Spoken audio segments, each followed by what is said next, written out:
And we have all seen the successes of federalism, even when we look back over history, say back in the 1990s, which is when I first started in political office in the legislature. And I can still remember where many were disappointed with the federal government, that the federal government wasn't addressing some of the important issues, say like welfare reform.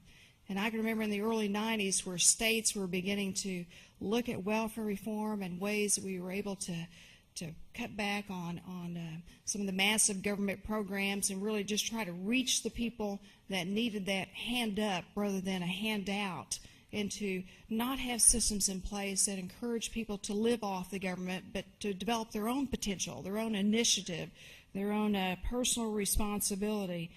And those efforts within the states became so successful that those efforts on welfare reform actually moved up into Washington, and later President Clinton signed a piece of legislation on welfare reform many years ago. But once again, that's another example of how we've seen the federalist side of our government society reach. And then today we come off an election period just a month ago to where we have a new election cycle, and we hear a lot in our country of people saying, we got to have change. Things just aren't quite working right. We want change in our society. And the question might be, well, what kind of change do they think they're going to get? Some of that change might be good. Some of it might not be good. And I have a feeling that a lot of people may not understand what kind of change they may get, too. I've heard a couple of people say since the election that this election and the people who were turned out of office, and a lot of my colleagues were turned out of office, on both sides of the aisle, both political parties, that this election wasn't so much it was more of a performance election than a principled election. I got to get that right. That it was more of a change on wanting a performance change of how people performed in office than it was of turning out a principle. There have been a lot of people who have questioned this past election cycle saying, well, has America moved to the left? Or is it really to the center right? And that's where that performance election versus the principle election comes in.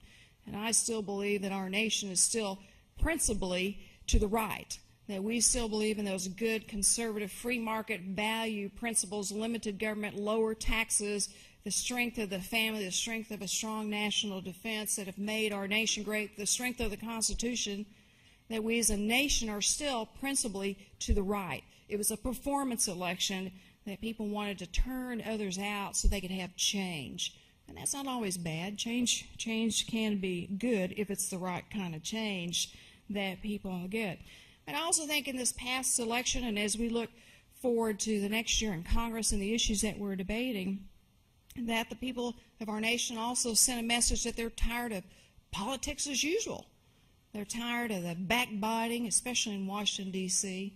And I've had a lot of people ask me, well, is it more partisan in Washington? And I can say after serving in the legislative branch, in the executive branch, and now in the national branch, it is more partisan in Washington, D.C.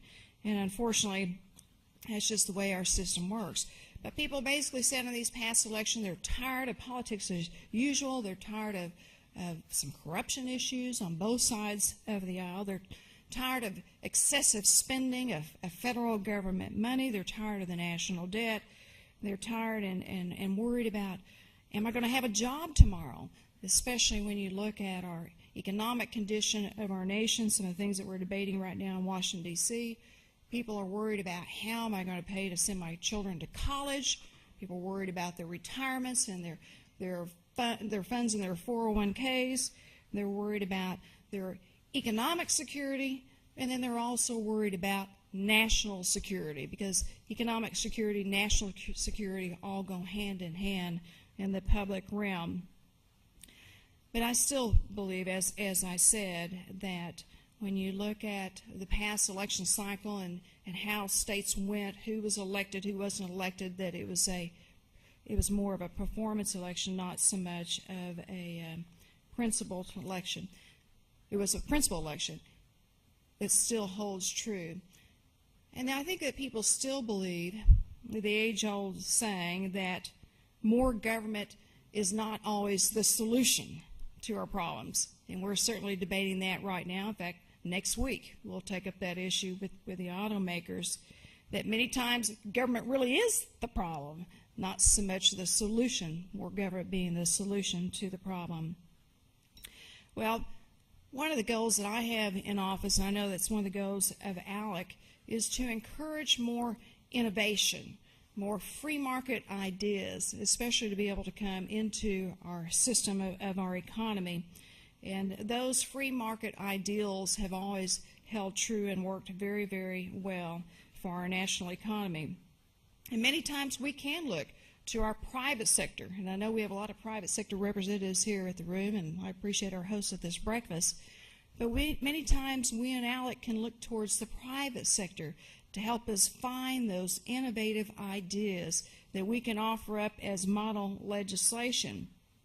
People want basically their elected officials just to work on their problems, just to solve their problems and bring ideas forth that will help our economies back home be strong, to be able to create jobs and to be able to create opportunities, not only for ourselves but even for our future generations. They're tired of petty politics. They want us to work together. They don't care if you're Republican or Democrat. We may think about that as elected officials, but they just want to know that we're going to get the job done and work on the things that are important to them. Each party, of course, is going to have its own ideals. Each party will have its own principles, but in the end, we're going to reach some of the same policy decisions and conclusions that will strengthen our nation, keep us safe, build a strong economy, and, of course, to support the family. And I still believe that that's kind of what people are looking for when we look at our national scene in Washington, D.C. And, of course, we're coming through a time where we have a new president. President-elect Barack Obama is forming his administration, his cabinet. He's making announcements every day. He's trying to get his people in place to start working on some of our national challenges with our economy.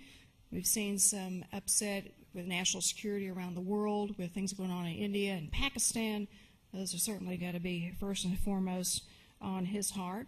And then we're all sitting back as elected officials and private citizens wondering, well, how is he going to lead? What will his policies be? We know what candidates say on the campaign trail, and then sometimes we know that it may be something different that you get once those people really get into office, too.